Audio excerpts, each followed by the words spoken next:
Come with me and you'll be in a world of pure imagination. Take a look and you'll see into your imagination.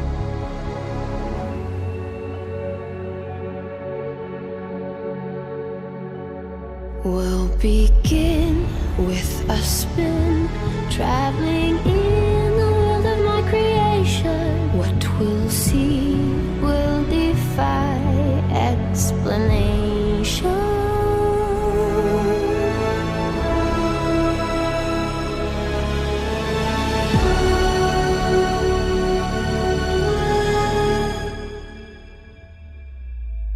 If you want to view paradise, simply look around and view it.